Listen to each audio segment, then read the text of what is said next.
우리의 신앙이 성장하는지 어떻게 할 수 있을까요?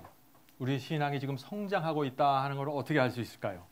중요한 척도 중에 하나가 저는 감사라고 생각합니다. 우리의 생애 속에서 감사가 계속해서 늘어나고 있으면은 우리의 신앙은 내용이 있게 자라고 있다라고 우리가 생각할 수 있는 것입니다. 그런데 세상이 각박해지면서 점점 감사가 사라지고 있습니다. 옛날 같으면 눈물을 흘리면서 정말 감사하다라고 생각하고 말해야 될 텐데요. 이제는 감사하지 않습니다. 많은 사람들이. 삭막한 세상이 되었습니다. 그래서 바울은 이 세상이 말세가 되면서 이렇게 될 것이라고 예언을 해놓았죠. 그 말씀이 디모데후서 3장 1절과 2절에 있습니다. 디모데후서 3장 1절과 2절입니다. 네가 이것을 알라. 말세에 고통하는 때가 이르니 사람들은 자기를 사랑하며 돈을 사랑하며 자긍하며 교만하며 회방하며 부모를 거역하며 감사치 아니하며 거룩하지 아니하며. 자, 이 말씀에 보면은요, 감사치 아니하며 거룩하지 아니하며, 이 감사와 거룩함을 서로 지금 연결시켜서 말씀을 이어가고 있습니다. 다시 말해서 우리 마음속에 감사가 없잖아요. 의의 경험이 이루어지지 않는다는 것입니다. 왜 감사가 없으면 의의 경험이 이루어지지 않을까요? 이건 좀 참 이상하죠? 한번 이렇게 생각해 보시기 바랍니다. 감사하지 않는 사람이 거룩하게 살려고 애를 쓰면 어떻게 될까요? 그 옆에서 볼 때 참 괴로워요. 그런 모습 보면. 예? 바리새인의 불행함 속으로 들어가게 되는 것입니다. 말씀 그대로 살려고 노력을 해요. 근데 감사가 없어요. 바리새인은 거룩하게 살려고 노력했고 행복하려고 노력했지만은 유대 땅에서 가장 불행한 사람으로 살았던 것입니다. 자, 신앙대로 살려고 노력하고 노력했는데 우리의 영혼 속에 감사가 없다. 참 큰 문제입니다, 그거는. 오늘날 교회 안에 그런 사람들이 가장 불행한 사람들이에요. 이 세상에 나가서 교회를 다니지만 그냥 세속적인 생각을 갖고 마음대로 살아가면은요, 여기까지 고민도 안 생깁니다. 그러나 정말 말씀대로 살려고 하는데 그 심령 속에 감사가 빠져버리면 참 그때부터는 문제가 생기는 것입니다. 자, 구약시대 여러 종류의 제사와 절기들이 있었죠? 그 절기들과 제사들을 보면은요, 다 감사가 그 중심에 있습니다. 예를 들어서 유월절, 유대인들이 왜 그렇게 정성스럽게 지켰습니까? 애굽에서 구해주신 하나님께 감사하는 그런 마음으로 유월절 지킨 거예요. 또 맥주절이나 77절 어떤 겁니까 이게? 추수 때가 되어 한 해에 거둔 그 열매와 곡식들에 대한 감사하는 절기입니다. 그래서 유대인의 절기와 모든 예식 속에 감사가 깊이 들어가 있는 것이에요. 제사 제도 속에. 그런데 문제는 유대인들이 그렇게 행복하지 않은 삶을 살았다는 것입니다. 왜 그럴까요? 감사가 없었어요. 감사를 기념하는 절기를 지내고 행사를 하는데 감사가 빠져버린 것이에요. 참 이상하죠? 오늘날 우리도 그런 문제가 생길 수 있다 하는 것입니다. 성도 여러분, 이 감사가 있어야 치료가 일어납니다. 감사가 있어야. 아무리 우리가 엄숙하더라도 감사가 없으면요, 그거 아무것도 아니에요, 사실.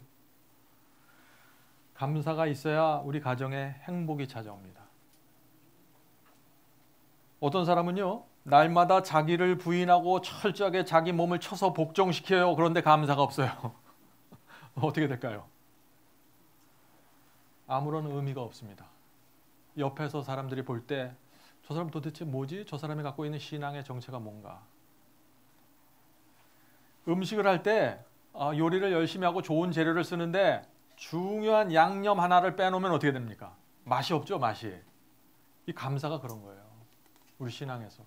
감사가 빠져버리면은요, 우리 신앙에 맛이 없습니다. 매력적이질 않아요. 그래서 사람들이 나를 볼 때 나도 저 사람처럼 그리스도인이 되고 싶다 하는 매력을 느끼지 못하게 됩니다. 감사가 빠져버리면. 아무리 내가 절제하고 순종하고 충성스러운 삶을 산다고 할지라도 감사가 없으면 안 되는 거예요. 감사가 없으면 전도도 못합니다. 아름다운 감화를 줄 수도 없습니다. 그래서 그냥 나 혼자 열심히 살아가게 되는 거예요. 나 혼자 열심히. 그래서 오늘 우리는 이 감사하는 문제를 좀 제가 살펴보려고 합니다. 감사하는 문제. 열 문둥병자의 이야기를 좀 보죠. 어느 날 예수께서 길을 가시는데 10명의 문둥병자들이 소리를 치면서 달려왔습니다. 고쳐달라고 외쳤어요. 그 말씀이 누가복음 17장에 있습니다. 누가복음 17장 11절부터 19절에 나옵니다. 예수께서 예루살렘으로 가실 때 사마리아와 갈릴리 사이로 지나시다가 한 촌에 들어가시니 문둥병자 10명이 예수를 만나 멀리 서서 소리를 높여 가로되 예수 선생님이여 우리를 긍휼히 여기소서 하거늘. 지금 이 10명의 문둥병자들은요, 무슨 깊은 신앙을 가진 사람들이 아닙니다. 그런데 너무나 절박하게 예수께 와서 고쳐달라고 매달리는 것이에요. 예수께서 이들을 고쳐주실까요? 고쳐주십니다. 이 성경을 보면요, 절박하게 매달리는 사람들은 다 고침을 받았어요. 그런데 아무리 신앙 있는 것처럼 보여도 이 절박함이 빠져버린 사람들은 고침을 받지 못했습니다. 참 그 분명한 차이가 나는 것이에요. 자, 14절 계속 읽어보죠. 보시고 가라사대 제사장들에게 너희 몸을 보이라 하셨더니 저희가 가다가 깨끗함을 받으니라. 예수께서 고쳐주세요라고 소리를 치는데 뭐 내가 너를 고쳐주겠다 뭐 이런 얘기도 없으세요. 그냥 돌아가서 제사장들에게 너희 몸을 보이라 이렇게 얘기하시는 것입니다. 자, 이 장면이 어떤 장면입니까? 고쳐주세요 하고 왔는데 뭐 고쳐주겠다는 말도 없고 가서 제사장들에게 보이라고 했어요. 그런데 이 10명이 어떻게 됐습니까? 그 말을, 예수님의 말을 그대로 믿고 따라갔습니다. 어떻게 했어요? 돌아가는 도중에 몸이 나버린 거예요. 예수께서 제사장들에게 보이라 할 때는 나음이 없었습니다. 여전히 문둥병에 걸리고 있었어요. 근데 예수님의 말을 믿고 돌아가는 도중에 어떻게 됐어요? 문둥병이 나버린 거예요. 우리가 믿음으로 우리가 예수님의 말씀을 따라간다는 것이 바로 이런 것입니다. 예수님의 성경에 나온 예수님의 말씀을 우리가 믿음으로 받아들이고 가다 보면은 치료가 일어나요. 근데 많은 사람들이 먼저 치료가 일어나야지 내가 가겠지 이렇게 생각하는 사람들도 많아요. 그런 사람들은 치료가 안 일어납니다. 말씀을 받고 그대로 행함으로 옮겨갈 때 그때 하늘의 기적이 영혼들에게 생긴다는 것입니다. 그게 믿음이에요. 그게 믿음. 네? 자, 그런데 10명 모두 예수님의 말씀을 있는 그대로 믿고 치료받았습니다. 그런데 문제가 생겼어요. 거기부터. 어떤 문제가 생겼습니까? 15절 읽어보죠. 그 중에 하나가 10 문둥병자 중에 하나가 자기의 나은 것을 보고 큰 소리로 하나님께 영광을 돌리며 돌아와 예수의 발 아래 엎드려 살해하니 저는 사마리아인이라. 예수께서 대답하여 가라사대 10사람이 다 깨끗함을 받지 아니하였느냐? 그 9은 어디 있느냐? 이 이방인 외에 하나님께 영광을 돌리러 돌아온 자가 없느냐 하시고 그에게 이르시되 일어나 가라. 내 믿음이 너를 구원하였느니라 하시더라. 자, 여기 참 이상한 얘기가 나옵니다. 분명히 10명 다 돌아가다가 치료를 받았어요. 그런데 9명은 집으로 돌아가고 1명만 돌아와서 예수님께 부복하고 지금 감사하다는 말씀을 드리는 것입니다. 당연히 감사해야 될 사람이 감사하지 않는 것이에요. 네? 오늘날도 마찬가지 아닌가요? 우리가 하나님께서 날마다 보이지 않는 천사를 통해서 우리의 인생을 인도하고 계십니다. 우리에게 먹을 것을 주시고 입을 것을 주시고 모든 것을 공급해 주십니다. 광야를 지나는 이스라엘 백성들을 돌보신 것처럼.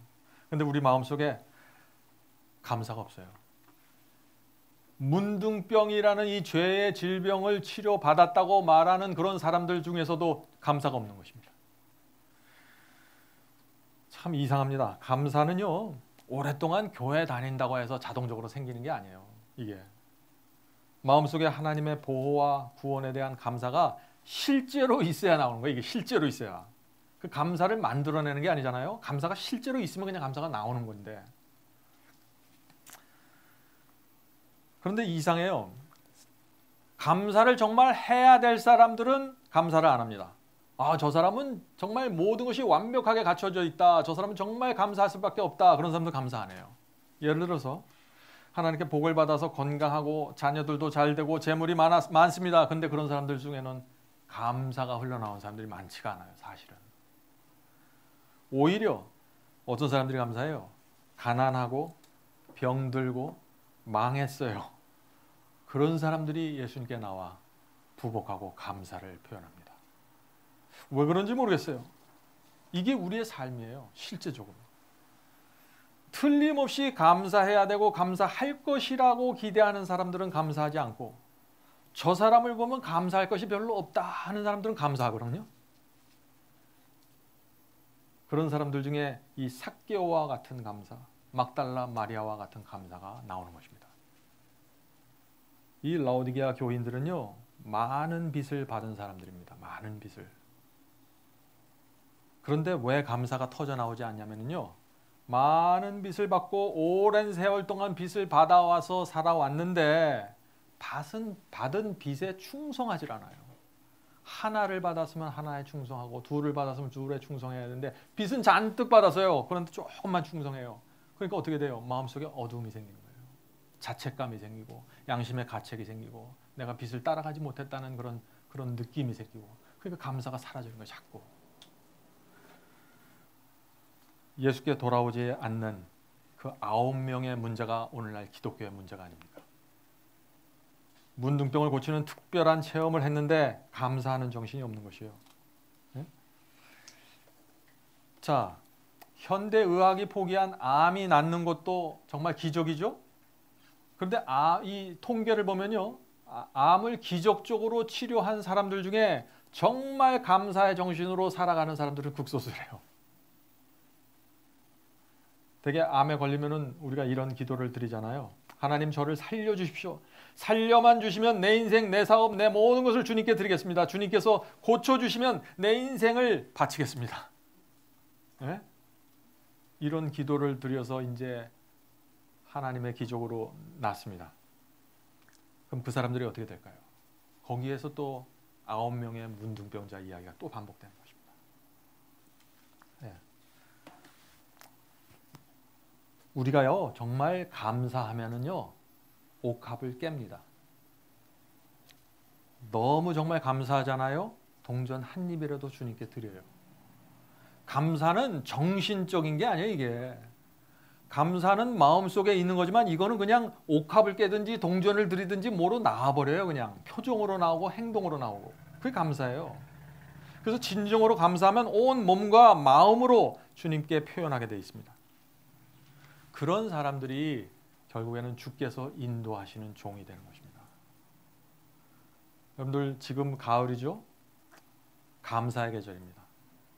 여러분들 생애 속에 정말 감사가 있는지 한번 좀 확인해 보시기 바랍니다. 자, 감사하는 생애를 살지 못하는 이유, 감사하는 생애를 살지 못하는 이유가 무엇일까요? 하나님의 약속을 받지 못하면 감사하지 못하게 됩니다. 이게 굉장히 중요한 얘기입니다. 성경에는 수많은 약속들이 있잖아요.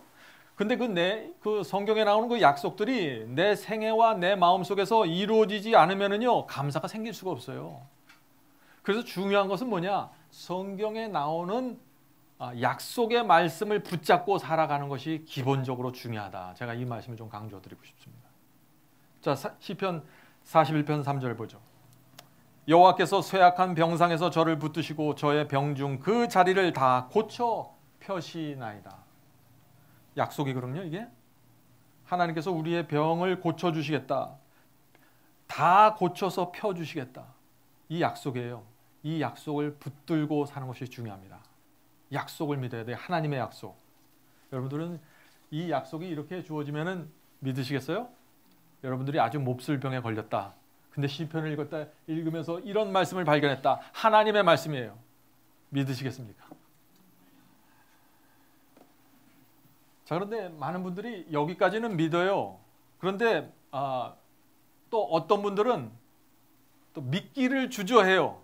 왜요? 이 말씀이 이루어지지 않으면 큰일 나니까. 네? 저거 믿었다가 잘못하면 저 약속이 이루어지지 않으면 어떻게 됩니까? 큰 마음의 의심이 생기잖아요. 불신이 생겨버리잖아요. 하나님 말씀에 대해서. 그래서 사람들이 성경에 있는 하나님의 말씀을 그냥 단순한 마음으로 믿어야 되는데 자꾸 주저해요. 혹시 저 말씀이 이루어지지 않을까 염려하면서.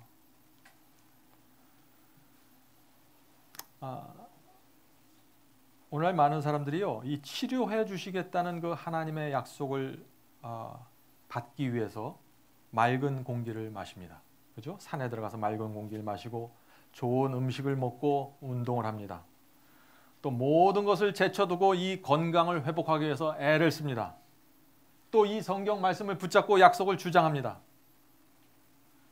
그런데 이 말씀을 붙잡고 주장하고 모든 건강의 원칙들과 성경에 나오는 그 절제와 이런 것을 철저하게 지키는데도 불구하고 병이 낫지 않으면 어떻게 할까요? 네? 그럼 딜레마에 빠지겠죠. 그래서 사람들이 약속을 그렇게 쉽게 만지질 못하는 거예요. 그냥 만졌다가 낫다, 만졌다 낫다 자꾸 그러는 것입니다. 믿음을 발휘하지 못하는 것이죠. 자, 그런데 약속에는요, 하나님의 약속에는 조건이 있어요. 이 조건을 이해해야 되는 것이에요. 조건을. 하나님께서 그냥 아무에게나 약속 주고서 자, 내가 병 다 고쳐줄게. 자, 이것만 믿어. 이 말씀만 믿어. 그럼 내가 다 고쳐줄게. 이렇게 하시는 게 아니라 약속을 주실 때는 조건이 있다 하는 것입니다. 그래서 여러분이 그 조건을 만족시킬 수만 있다면 이 약속이 이루어진다 하는 것입니다. 굉장히 중요하죠? 네? 그래서 이 약속이 우리 마음과 생애 속에 이루어지잖아요. 그럼 감사가 흘러나와요. 자, 우리는 그래서 오늘 감사하는 신앙의 비밀을 지금부터 좀 살펴보려고 합니다. 감사하는 신앙의 비밀. 자, 시편 41편 1편부터 41편 1절부터 3절을 하나씩 읽어가면서 좀 생각해 보도록 하죠. 가난한 자를 보살피는 자에게는 복이 있으며 재앙의 날에 여호와께서 그를 건지시리로다. 조건이 뭐예요 지금? 가난한 자를 보살피라는 것입니다. 그러면은 이 재앙의 날에 여호와께서 우리를 건져주시겠다는 거예요. 재앙의 날이 뭐예요? 여기 재앙의 날. 암 선고를 받은 날, 사업이 망한 날, 직장을 잃어버린 날, 재앙의 날이에요. 이 재앙의 날에 여호와께서 우리를 건져주시겠다 하는 것이 조건은 가난한 자를 우리가 보살피면. 계속해서 읽어보죠. 여호와께서 저를 보호하사 살게 하시리니 저가 세상에서 복을 받을 것이라. 자, 복 받는 조건 뭐예요? 세상에서 복 받는 조건, 병 고치는 조건만 아니라 세상에서 복 받는 조건, 가난한 자를 보살피는 거. 계속해서 읽어보죠. 주여 저를 그 원수의 뜻에 맡기지 마옵소서. 내가 원수 사탄에게 끌려다니지 않기 위한 조건이 뭐예요? 가난한 자를 보살피는 것. 한 가지 조건으로 지금 이 모든 축복을 약속해 주시는 것이에요. 그런 사람들에게 결국 지금 우리가 방금 읽은 여호와께서 쇠약한 병상에서 저를 붙드시고 저의 병중 그 자리를 다 고쳐 펴시나이다. 자, 얼마나 감사합니까? 응? 병 낫는 비밀이 뭐예요? 병 낫는 비밀이니까. 예? 대답하세요. 가난한 자들을 보살피는 거예요. 가난한 자들을 보살피는 거예요. 이거는요, 기복신앙이 아닙니다. 기복신앙은 복을 받아서 내가 잘 먹고 잘 사는 게 기복신앙이에요. 이거는 하나님께서 주시는 복을 받아서 내가 이웃에게 나누기 위해서 복을 구하는 거예요. 내가 오래 살기 위해서 병을 낫는 게 아니라 하나님께 영광 돌리기 위해서 내가 이 병이 낫게 해주십시오. 하나님께서 3개를 주시면 제가 5개를 나누겠습니다. 주님 저에게 재물의 축복을 허락해 주십시오. 빚을 갚게 해 주십시오. 자, 여호와께서 지금 하나님께서 이렇게 얘기하는 것이에요. 왜 가난한 자를 너희들이 보살피라 하는 이런 말을 하냐면은 네가 가난한 내 자녀들을 돌봐주면은 내가 너를 돌봐줄게. 그런 얘기하는 거예요 지금. 네가 가난한 내 자식들을 잘 도와주면은 내가 네 빚과 네가 가지고 있는 재왕과 네가 가지고 있는 질병을 내가 봐줄게. 그렇게 얘기하는 거예요. 그러면서 너는 네 자신의 걱정과 염려에 목을 매면서 살지 말고 가난한 네 형제들을 돌보면서 살아가라. 그럼 내가 책임져 줄게 너를. 그것이 병이든지 뭐든지 간에. 옛날 어렸을 때요, 여기 좀 나이 드신 분들 기억하실지 모르겠습니다. 옛날 어렸을 때 팔도강산이라는 영화가 있었습니다. 여러분들 기억하십니까? 그 팔도강산의 영화 보면은요, 그 8자녀가 있던 거로 기억하는데 그 팔도에 그 자녀들이 다 흩어져서 살았어요. 그 서울에 있는 자녀는 부자입니다. 또 시골에 있는 자녀들은 가난해요. 이 부모가 부자 아들 집에 있을 때도요, 항상 가난한 자녀들의 생각을 하면서 이 좋은 밥을 마음대로 못 먹는 거예요. 그래서 부자 아들이 용돈을 주면 그거 꼬깃꼬깃 모아서 어떻게 해요? 가난한 아들에게 또 갖다 줍니다.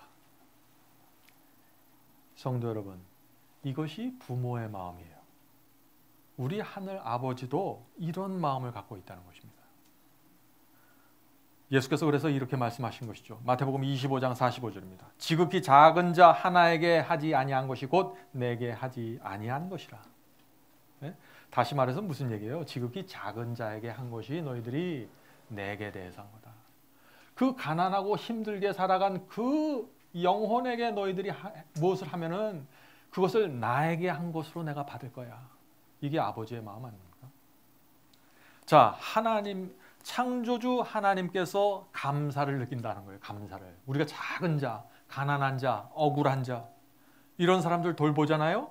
하나님께서 우리에게 대해서 감사를 느끼세요. 감사를. 그럼 뭐예요?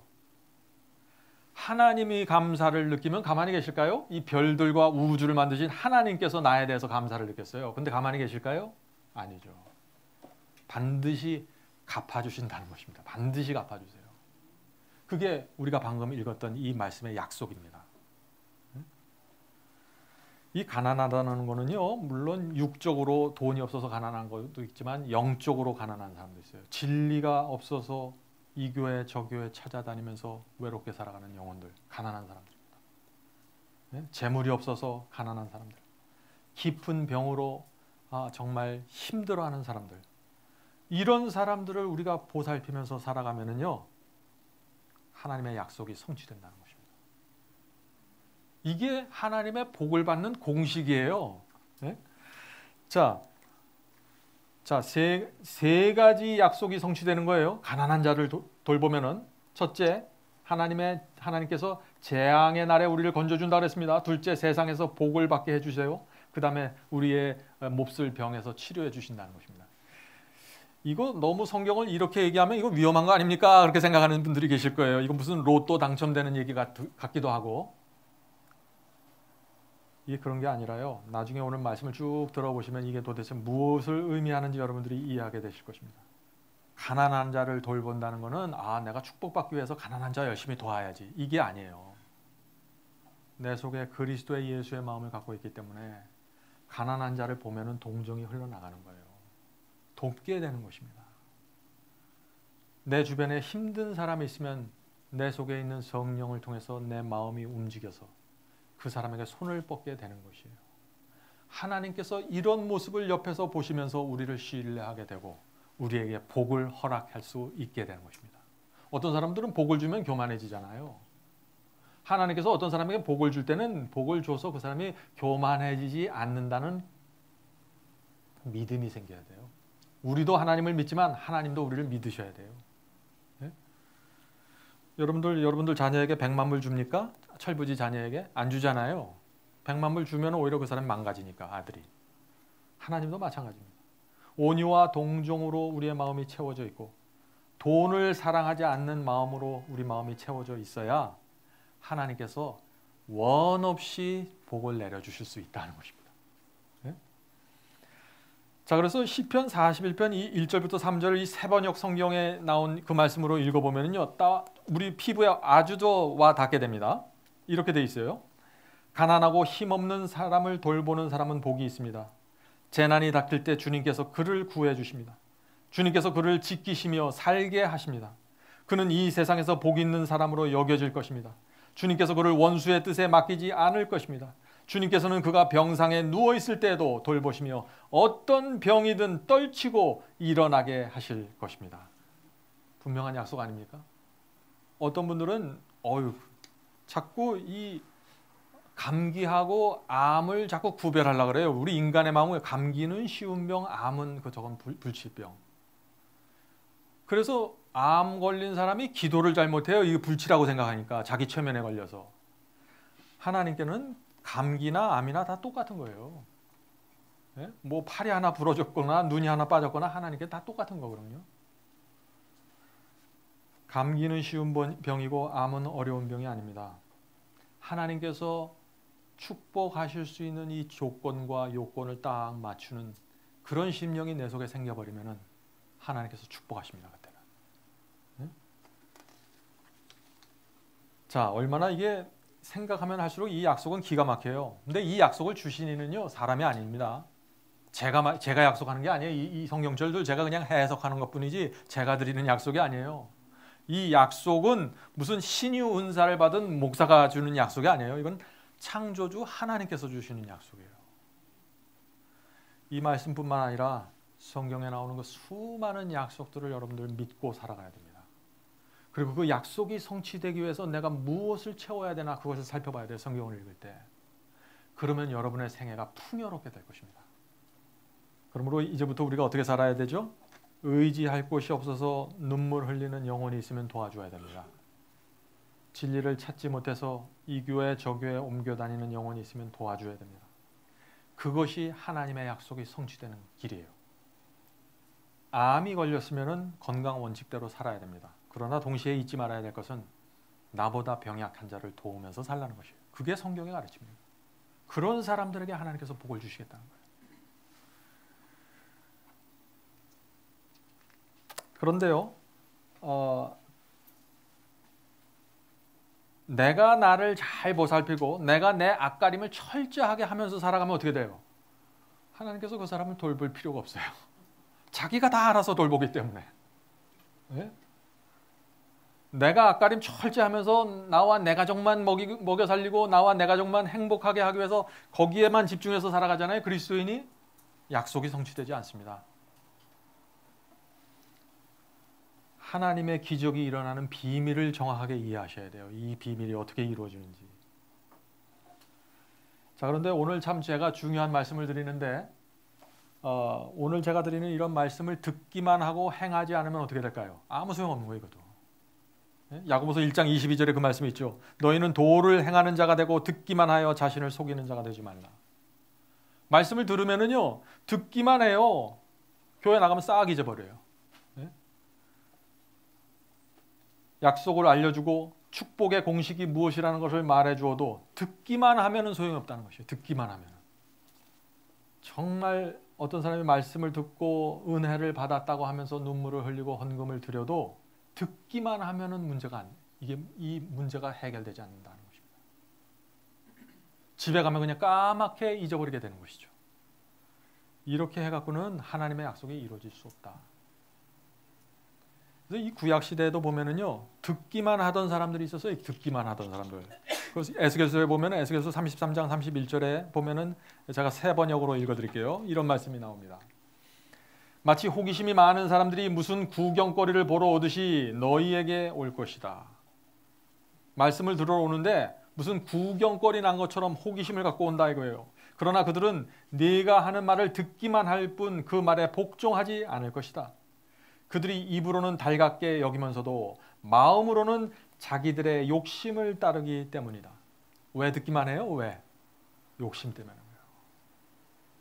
가난한 자를 도와라. 아름다운 말이에요. 감동하고 눈물을 흘립니다. 그런데 그렇게 나가질 못해요. 왜요? 마음속에 있는 욕심이 충돌하기 때문에. 나를 붙잡아 내리기 때문에.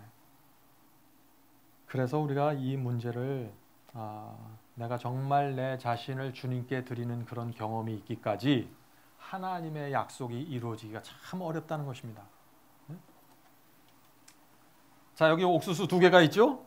옥수수 2개가 있습니다.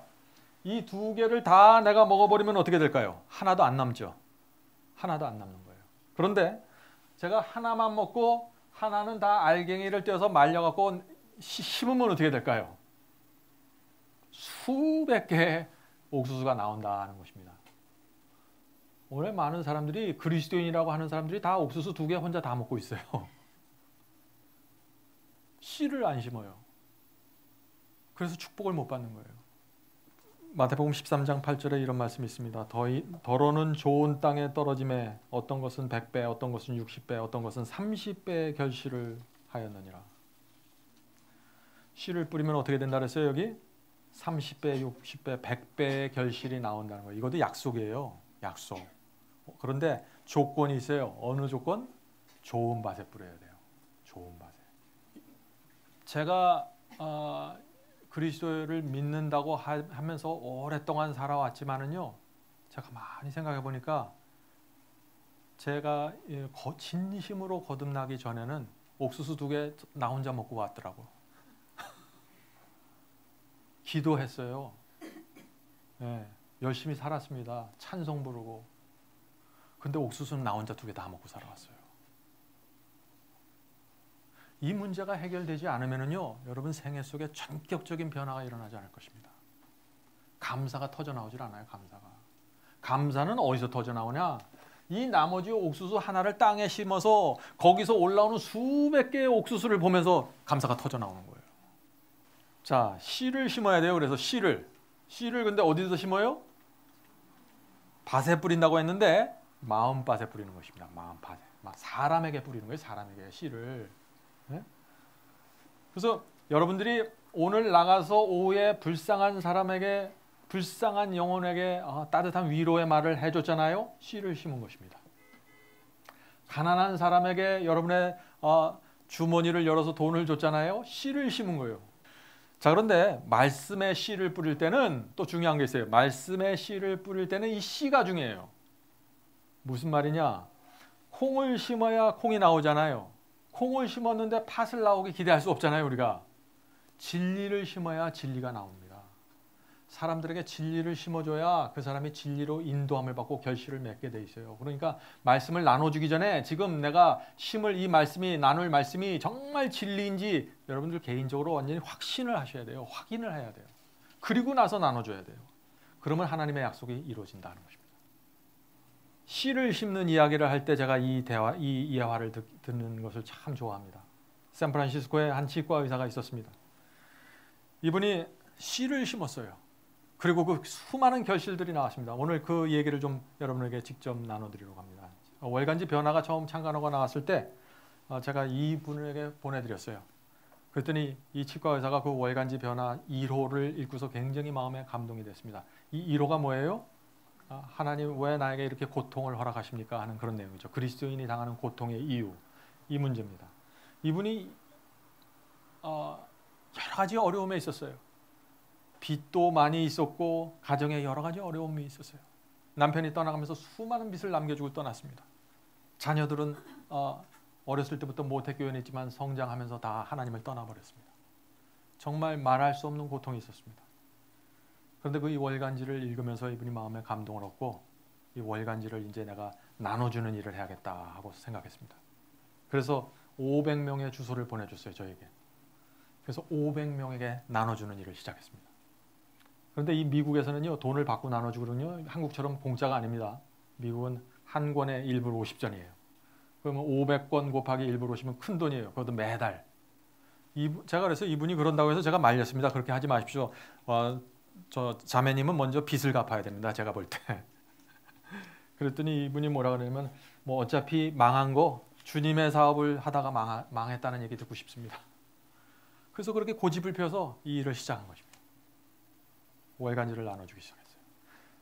그 다음부터 어떻게 됐냐면은 한 2주 있다 저에게 전화 왔는데 이 월간지를 나눠주면서부터 제 생활에 변화가 생겼습니다. 어떤 변화가 생겼습니까? 들어오는 환자의 80 내지 90%가 다 구도자가 됐대요. 자기하고 연결된 사람들에게 월간지를 나눠주기 때문에 자기 주변이 다 구도자로 채워져 버렸대요. 그래서 이제는 환자가 들어오면은 자기가 기도를 한대요. 그전엔 기도 안 했대요. 너무 삶이 고달퍼갖고 빚이 많아서 환자가 들어오면 저 사람 얼마 나한테 해줘야 되는데 견적을 뽑았대요. 견적. 이제 견적을 안 뽑습니다. 이제는 저 영혼이 내가 어떻게 도와줘야 될까? 저 영혼을 어떻게 하나님께 인도해야 될까? 이것을 기도하면서 산다고 합니다. 씨를 뿌리면 생기는 기적들이 이런 기적이에요. 씨를 뿌려야 이런 기적이 생겨요. 씨를 뿌려야. 그러다가 이분이 그렇게 몇 달을 지내가면서 나중에 또 성령께서 내 마음속에 또 감동을 주셨습니다. 무슨 감동을 주셨냐면은 지금 오는 환자들 중에 돈이 없어서 치료를 못 받는 사람들이 있다. 그 사람들을 어떻게 할래? 그런 양심의 음성을 주더래요. 그래서 그분들에게 참 빚이 많지만은 하나님께서 또 나에게 이걸 요구하시니까 또 남들을 도와주다 망하면 그게 낫겠지 해서 또 그들을 도와주려고 결심을 했습니다. 그래서 17명인가가 치료를 한 2번 받다가 돈이 없어서 치료를 못 받는 그런 일이 생겼습니다. 그분들에게 이 치과 의사가 이런 편지를 보냈습니다. 안녕하세요. 어떻게 지내시나요? 지난 19년 동안 저를 믿고 오셔서 치료받으신 여러분들께 진심으로 감사드립니다. 그런데 제가 요즘 죄송한 마음이 들었어요. 생활이 힘들어 치료비를 내기도 힘들 텐데 계속 진료 청구서를 받으면서 마음이 얼마나 무거웠을까 하고요. 오늘로 그동안의 진료비를 탕감해 드립니다. 이제는 얽매이지 말고 자유롭게 되시기를 바랍니다. 혹시 치료받으셨던 치아가 불편하시면 오세요. 제가 그냥 치료해 드리겠습니다. 다시 또 뭐를 뿌린 거예요? 씨를 뿌린 것입니다. 19명에게 씨를 뿌렸어요. 씨를 뿌리면 뭐가 생긴다 그랬죠? 열매가 생긴다 그랬습니다. 30배, 60배, 100배가 생긴다 그랬죠. 그 결과가 생겼을까요? 그렇습니다. 이 19명이 샌프란시스코 시내를 다니면서 이 치과 의사의 홍보를 했는지 어쨌는지 모르겠지만 환자들이 밀려들어오기 시작했어요. 열매가 맺히는 것입니다. 얼마 후에 몇 달 후에 이 치과 의사가 다시 전화가 왔습니다. 지금 제가 굉장히 빠른 속도로 빚을 갚아 나가고 있습니다. 나는 도무지 빚을 갚지 못할 것이라고 포기했는데 이제 드디어 제가 빚을 갚게 됐습니다. 그래서 그분이 제게 한 축복의 공식이 뭐냐? 이거예요. 먼저 그 나라와 그 의를 구하라. 그리하면 하나님께서 다 책임져 주시겠다. 네? 씨를 뿌리세요. 씨를 심으세요. 그러면 하나님께서 책임져 주시겠다는 것이에요. 이것을 우리가 알고 살아가면은요, 입에 감사가 떨어지질 않습니다. 왜요? 계속해서 열매들이 생기니까. 옥수수 2개 다 내가 먹으면은요, 없어요. 그건 아무것도 안 나와요. 아무리 내가 진실하게 예수님을 믿어도 옥수수 2개 다 내가 먹는데 무슨 씨가 나오겠습니까? 굉장히 중요한 얘기입니다. 이거는. 자, 예수님께서 씨를 우리가 지속적으로 심어야 돼요. 어쩌다가 한 번 심고 말면 안 되죠? 씨를 지속적으로 심어야 돼요. 씨를 지속적으로 심으려면 어떻게 해야 되냐? 예수께서 말씀하시기를 내 멍에를 매라 그랬어요. 내 멍에를. 자, 이게 멍에를 매는 것과 씨를 심는 게 무슨 문제인가 살펴보도록 하겠습니다. 그리스도의 멍에가 뭔가요? 그리스도의 멍에 마태복음 11장 28절부터 12절의 말씀이 있죠. 수고하고 무거운 짐진 자들아 다 내게로 오라. 내가 너희를 쉬게 하리라. 나의 마음이 온유하고 겸손하니 나의 멍에를 메고 내게 배우라. 그리하면 너희 마음이 쉼을 얻으리라. 이는 내 멍에는 쉽고 내 짐은 가벼움이라 하시니라. 우리가 그리스도의 멍에를 매면은요, 마음에 쉼이 생깁니다. 영혼의 평안이 생겨요. 여러분들 마음에 쉼이 없고 영혼의 평안이 없잖아요. 이렇게 생각하셔야 돼요. 아, 내가 그리스도의 멍에를 지금 메고 있지 않구나. 그렇게 생각하셔야 됩니다. 문제가 어디서 일어나는지 그걸 알아야 되니까요. 자, 그런데 왜 예수님의 멍에를 매면 우리가 마음에 쉼을 얻고 가볍게 느껴질까요? 이 소에게 이렇게 멍에를 씌우는 이유는요, 소를 힘들게 하려고 하는 것이 아니라 소가 아주 효율적으로 쉽게 일하게 하기 위해서 멍에를 씌운다고 합니다. 그래서 실제로 멍에를 씌운 소는 멍에를 씌우지 않은 소보다 훨씬 더 쉽다고, 똑같은 일을 하면서도 쉽게 느낀대요. 그래서 소에게 반드시 멍에를 씌우는 것입니다. 자, 그렇다면 그리스도께서 주시는 멍에를 우리가 받는다, 그리스도의 멍에를 우리가 맨다 하는 이 말은 무슨 뜻일까요? 그리스도께서 쉽게 살아가셨던 것처럼 우리도 쉽게 살아갈 수 있다는 얘기예요. 네? 자, 그리스도께서 쉽게 살아갔다. 이게 무슨 말인가 하면은요, 마태복음 6장 25절부터 34절에 이 말씀의 의미가 쭉 나옵니다. 자, 그거 하나씩 읽으면서 좀 생각해 보도록 하죠. 그러므로 내가 너에게 이르노니 목숨을 위하여 무엇을 먹을까, 무엇을 마실까, 몸을 위하여 무엇을 입을까 염려하지 말라. 염려하지 말라는 거예요. 이게 멍이에요. 이게 그리스도께서 매셨던 멍이에요. 예수님은 이 땅에 사셨을 때 뭐 먹을까, 뭐 입을까, 뭐 마실까 이거 염려하고 사시지 않았어요. 너희도 이렇게 살아야 내가 맸던 멍에를 너희가 메고 인생이 쉬워질 거야. 네? 왜 예수님께서 이런 것들 걱정 안 하시고 사셨을까요? 하나님을 믿으니까 걱정 안 한 거예요. 하나님을. 하늘에 계신 내 아버지가 계신데 내가 왜 이런 거 걱정하면서 살아 이 세상에. 그리스도인의 삶이에요 이게. 이게 그리스도의 멍에를 매는 경험이에요. 계속해서 읽어보죠. 목숨이 음식보다 중하지 아니하며 몸이 의복보다 중하지 아니하냐. 이 그리스도의 멍에를 맨다는 것은 예수께서 이 땅에서 사셨을 때 살아가신 그 패턴과 그 삶의 방식을 그대로 우리가 따라가는 것입니다. 예수님이 하나님의 능력을 붙잡고 살아가셨어요. 그래서 걱정이 없었던 것입니다. 예수님도 안 먹으면 배고파요. 예수님도 물 안 마시면 큰일 나요. 그런데 그런 거 걱정하지 않고 사셨다는 거예요. 왜? 하나님이 계시다는 것을 믿었기 때문에. 하나님께서 이렇게 말씀하시잖아요. 공중의 새를 보라. 심지도 않고 거두지도 않고 창고에 모아 들이지도 아니하되 너희 천부께서 기르시라니 너희는 이것들보다 귀하지 아니하냐. 하나님께서 그런 것도 다 알아서 길러주시는데 왜 우리를 책임져 주시지 않느냐 하는 얘기죠. 네? 이것이 그리스도께서 매셨던 멍에입니다. 이것을 우리가 받아야 돼요. 그래야 이 험한 세상에서, 이 각박한 세상에서 감사하면서 살 수 있는 것입니다. 마음에 감사가 있어야 씨를 심어요. 마음에 감사가 없는데 어떻게 씨를 심어요? 마음에 풍요롭고 여유가 있어야지 씨를 심는 겁니다.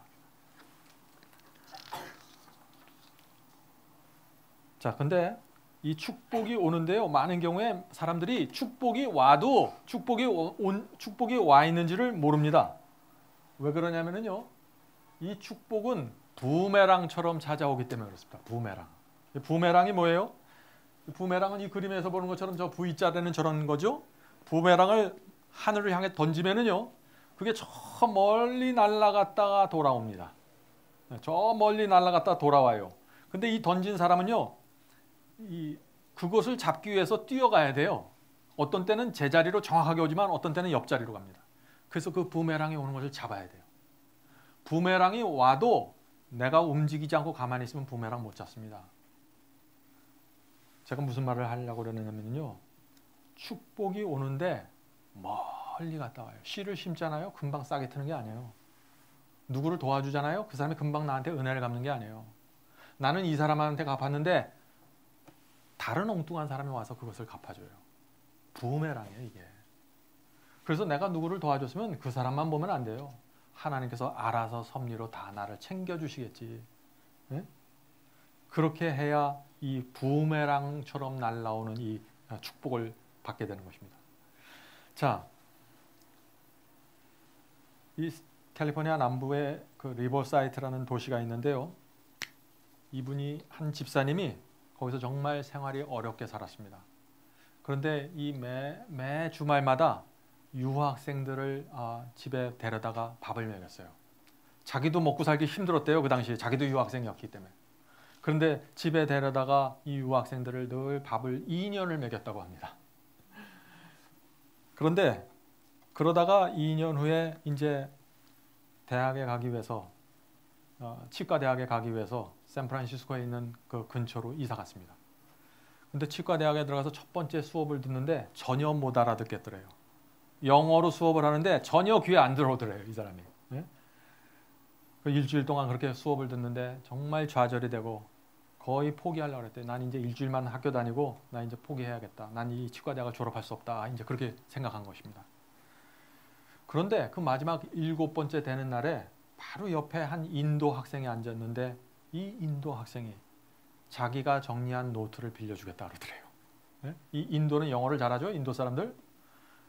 그래갖고 이 사람이 노트 정리를 해서 주는데 이 노트 정리가 기가 막히게 잘 된 거예요.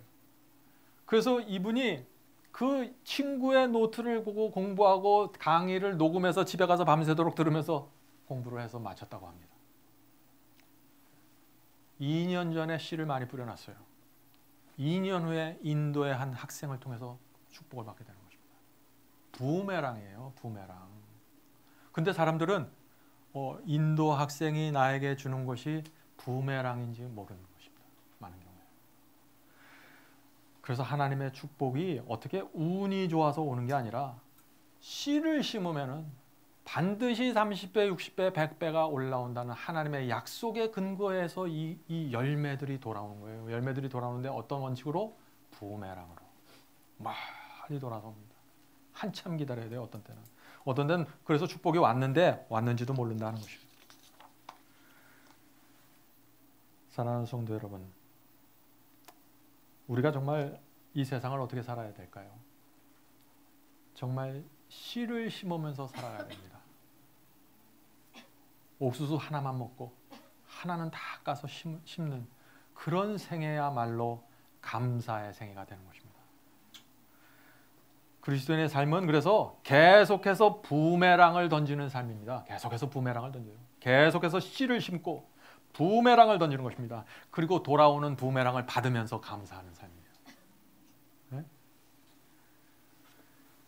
그래서 우리 그리스도인의 삶은요, 기대와 감사로 채워지게 됩니다. 저는 항상 기대합니다. 하나님께서 나에게 또 어떤 축복을 허락하실까? 하나님께서 나를 지금까지 이렇게 인도하셨는데 앞으로는 또 어떻게 인도하실까? 익사이팅해요. 여러분의 남은 생애 동안에 하나님께서 여러분을 놀라운 방법으로 인도하실 것입니다. 그 놀라운 축복과 섭리가 이루어지게 하는 중요한 조건들이 오늘 우리가 나눴던 그런 얘기들이에요. 자, 오늘 이제부터 이 가을에 우리의 마음과 삶이 감사로 채워지고 그것이 우리의 의로운 열매가 되고 성화되는 삶이 되기를 제가 간절히 바라면서 말씀 마치도록 하겠습니다.